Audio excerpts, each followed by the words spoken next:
This is From Maine with Love, an Allagash Brewing podcast where we talk about beer, our community here in Maine, and things that generally make us happy. This is our third episode about Hop Reach, our upcoming IPA, and it's a really fun one because I'm talking with Corey, one of our senior brewers, and Lindsay Bohanske, our hospitality and education specialist, who talks to a lot of people about beer and knows just a ton about beer. She's a certified Cicerone. And we just really talk about what does this beer taste like? You know, what is the flavor to expect? What are the elements of the beer and what are they contributing to it? And just really to get an idea of kind of the whole picture, you know, how does it taste? So if you are interested and you don't have this beer in front of you just yet, this is a great episode to listen to that will make you really, really want a beer. If that sounds good to you, then listen on.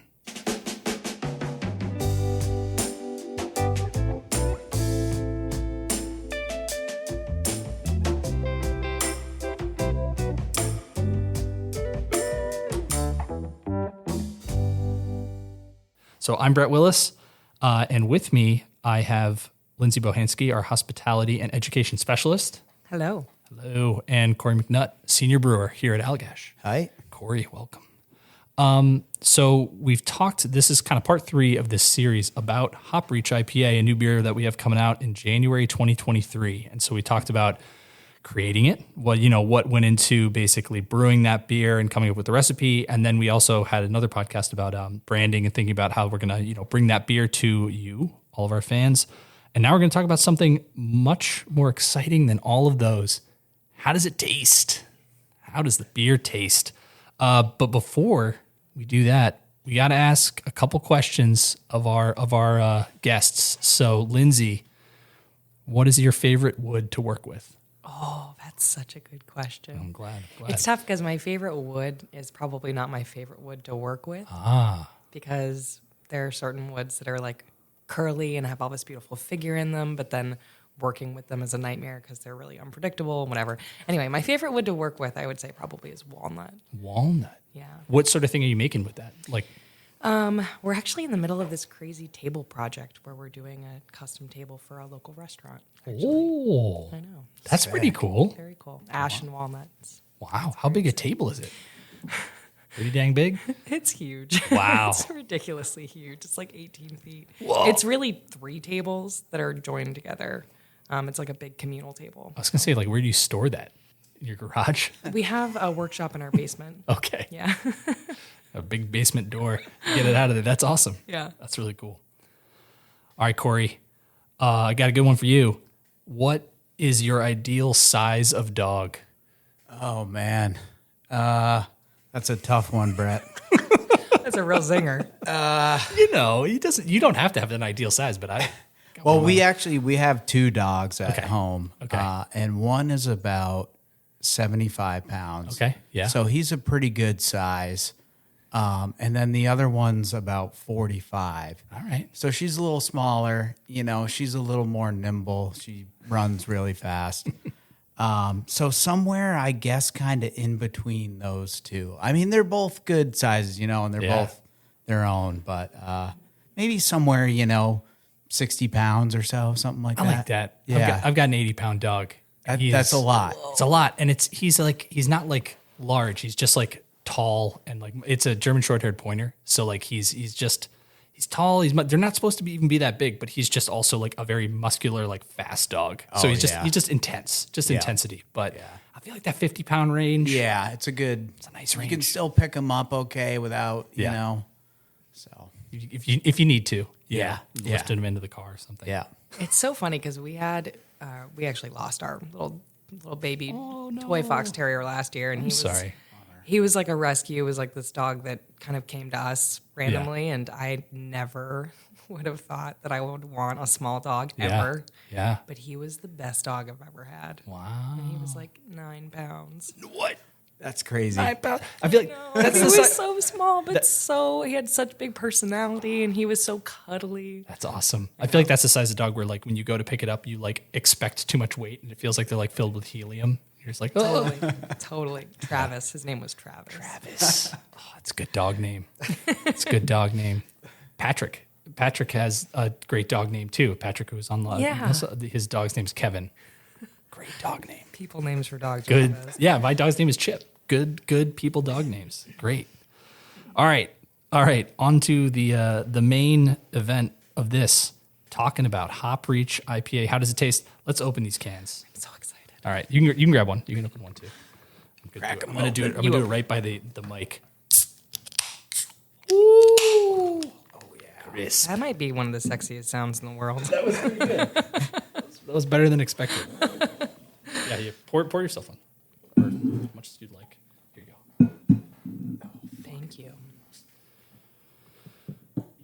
So I guess, we can take a sip, but I think to step back before we talk about this exact beer, I don't want to tease it, but I just want to like kind of set the stage of like, what do you both kind of expect from a quintessential IPA? What are you kind of looking for? For me, I'm kind of looking for something that kind of has a little bit of a dynamic aroma to it, something a little more complex. Right. Kind of something that has a little bit of everything to it, a little bit of citrus character, a little bit of tropical fruits in there, kind of some, some piney notes, some fresh cut grass type stuff on the back end. So that's usually what I'm looking for. Nice. Lindsay? I love IPAs, but I tend more towards like the really well balanced, like crisp finish. I don't love it when IPAs are like really lingering on the palate. Sure. Where it like you get that hop burst, but then it almost sort of evaporates, and you're just sort of like, dang, I want another sip.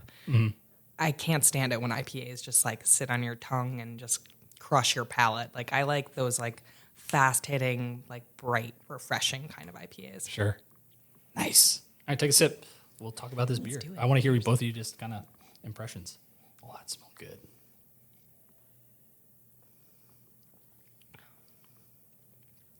Yeah, that smells awesome. Yeah. Wow. It's interesting how this beer like changes as you drink it, like that first aroma to like the first like part of your tongue and then the aftertaste. It's such a ride, like it's not consistent. I feel like sometimes with IPAs it's just as kind of that same flavor and taste kind of hits you all in the same way, but I love how it really has such a I don't know, it's very complex. Totally. Yeah. Do we have any specific like notes we're getting? Because we talked about it in the past couple podcasts. We've talked about how we're going for that citrus, tropical, piney. But like, are there any more specific aromas? I guess that we're getting in this one. Yeah, I mean, totally. For me, I'm kind of getting the orange, grapefruit, a little bit of lime zest, kind of right up front. Yeah. And then I get some of that kind of pineapple, maybe papaya, sort of, maybe a hint of melon. And then I'm really getting that fresh cut grass, and some kind of coniferous notes. That's nice. Yeah, definitely that piney note in the finish. Yeah. Yeah, for Totally. sure. I also get like a watermelon rind, kind of goes with that grassy note. I could see that. Sure. Totally. That kind of like green, like bright kind of melon flavor, but then you also get that kind of grassy note too, like that. Yeah. And it really does, like we talked about this in the first one, we were talking about kind of making the beer, but like it is really cool how this beer, you go through that ride, you have the aroma, you have kind of the taste as you're swallowing it, the retronasal, and then by the end of it, it's kind of that like just kind of disappears. Yeah. And you're just like, I need another sip. I really want to just see that again. And so it's not like it's hanging around anyway. I mean, you get some bitterness for sure. Yeah. There's that snap of bitterness, but I feel like it's that level of bitterness where it's like it keeps you coming back, and it's not too much, and it's just enough to like make you want to have another sip. Totally. And remind you, this is an IPA. Yeah. Yeah. Totally. There's hops in it. Yeah. There are certainly hops in it. That is a fantastic segue, because I have the hops that we used on this one, and I guess like Corey, is there like, do you think it would be possible to think about what hops we use and kind of think about what they're actually contributing to the beer? Like, I don't know if you could remember them off the top of your head. I have them in front of me, but yeah. So I think in the Whirlpool it's Mosaic, and then Idaho 7 Cryo. Okay, I believe, and for me, Idaho 7 is really those kind of tangerine, orange notes to it, big time. yeah, And then Mosaic, is kind of more tropical fruit for me. Little bit of pine, little bit of kind of berry, sweet fruits. Sure. Sort of to it. Cool. God, as soon as you said the word tangerine, I was like, yes. Yeah, Idaho 7 is like tangerine. Like That's awesome. It is so interesting how like as soon as someone says something that like aroma or flavor can jump out of like kind of this balanced blend of flavors of just like, oh yeah, there that is. Yeah, I get it now. totally. That's awesome.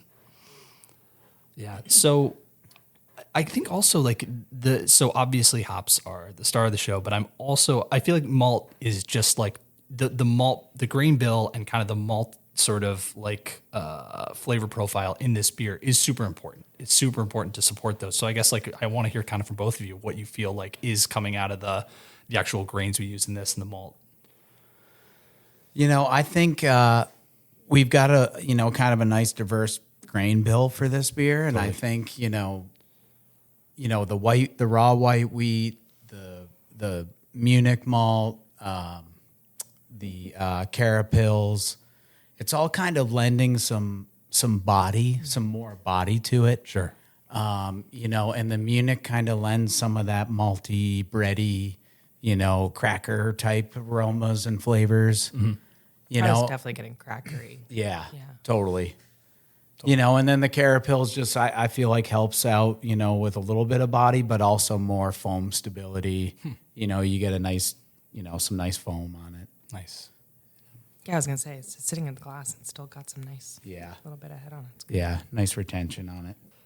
But also, Brett, you want to talk about dry hops too? I do. I do want to talk about dry hops. Okay. So I think, for me personally, Cashmere kind of lends that. It's Cashmere, Eldorado, a little bit of Cascade, and Citra. Sure. So we do a double dry hop on it. The first dry hop is Cascade, which obviously I think lends those, grapefruit, piney notes to it. And then I think, the Eldorado for me is that kind of pineapple tropical fruit. For me, that's the big tropical fruit for me in this one. And then Citra, obviously, some nice orangey citrus notes. Mm-hmm. And the Cashmere, for me, has always been kind of like a lemon lime zest type character. Sure. I feel like this is one of those beers where you can pick it apart and like really think about every element of the flavor, but then also in the end, it's just a really, really easy drinking IPA.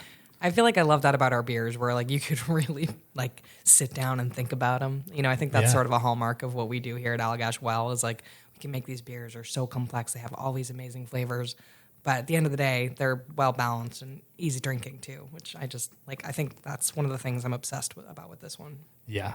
100%. And it's funny, you like basically preempted my next question because it's like, for you, Lindsay, as a person who speaks with a lot of our guests, like how would you encapsulate this beer? And I think that that's kind of the encapsulation, 100%. Yeah. I mean, I feel like it's really drinkable, but also you get those bright hop notes. You get like a hint of bitterness. If I didn't tell you what this was and you took a sip of it, you'd be like, oh, this is an IPA. This is great. Sure. Like this is awesome.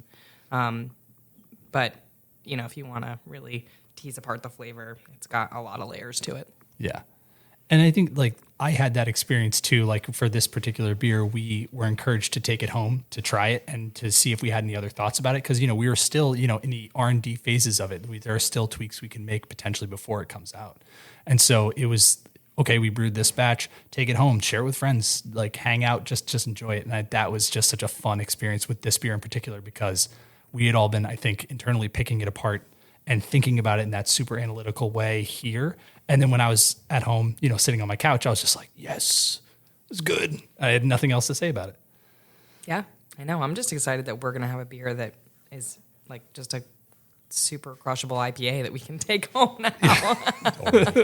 Exactly. My husband loves those too. He's super pumped about it. When we were doing that trial phase where we bring it home and taste it, he was super into it. That's awesome. Can you get some more of that beer? Well, it sounds like we might be doing one more trial batch. Is that right? Yeah. That's what I heard. Yeah. Awesome. That'll be good. All right. Speaking of which, I mean, I feel like we picked this apart pretty well, and I'm sure there's more we could say, but I think just kind of like stepping back to just the process of making this beer, I guess this kind of goes for both of you. I think it may be a little bit more Corey specific, but has this beer opened up some new ideas for like folks on the pilot team or for you for pilot ideas? Totally. 100%. I mean, when we started this, it was just crazy to see how many new hop products are out there now. Right. And it's cool to see that industry still being innovative and creating these new products. And there's so much more now as a brewer to kind of choose from, when you're trying to come up with a beer. And it's just crazy how many products are out there now. Totally. That's fun. Have you thought of any hoppy beers for the pilot team? I guess it just sort of opens up this door of, we've always experimented with IPAs and hops here at Allagash in, some limited ways in the past. Yeah. But it's exciting to think that there's potentially more to play with. Yeah. And I mean, to Corey's point, like looking and watching the whole iterations of this process and trying so many different trials and being like, oh, this is cryo hops and this is, just understanding just the breadth of different hop products, like you said, Corey, like, it definitely made me think like, wow, okay, we could really, there's so many starting off points, if you choose a style like, Bière de Garde or whatever, something that's a little bit more, refined and more, I don't know, classically Allagash-y, if you will. Yep. If we wanted to just thinking about different ways to spice something like that up and try and use different flavor attributes and get those not necessarily from yeast character, which is I think primarily where my mind goes, to using more of like a hop flavor and character to come up with some of those pilot ideas. So totally. And it makes me think of too, like how by you doing certain methods that you use in an IPA, you can get flavors that are not quote unquote hoppy. Like I'm thinking of 16 Counties. We dry hop this beer 16 Counties that's only available in Maine. And you would not take that beer and say, oh, this tastes like it's dry hopped. Like it just is like, it's this adding this extra roundness of character that brings another layer to that beer using hops in a totally unexpected way. And I feel like that's just such a fun part of the whole process is how much versatility there is in all these different. Well, even just like one of the most recent for me with Love Beers is the dry hopped Saison. Right. And I feel like that extra dry hopping, it just gives it a little bit more brightness. It kind of gives it more of that citrusy element. So using some of the different hop products to achieve stuff like that, I think is really cool. Totally. All right. My final question, where or what is the situation in which you are most excited to enjoy a Hop Reach IPA? Oh, man. Pretty much anywhere.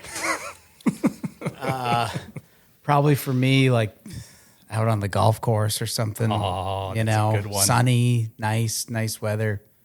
Yeah. That's a very good one. Pretty much anywhere. Yeah. This to me is like a happy hour beer. Yeah. It's like that end of the day, you're craving something, that's, very much a beer. And to me, like an IPA is like, very much a beer. Yeah. And so just, at the end of the day, go down to the tasting room, have a pint. That's nice. I was racking my brain because I didn't think about an answer to this. I actually didn't give it any forethought, but I did come up with an answer for myself, and that is at the grill. Oh, nice. Yep. I think it's just one of those beers where I can just imagine being like, yes, this is exactly what I wanted while grilling up some food.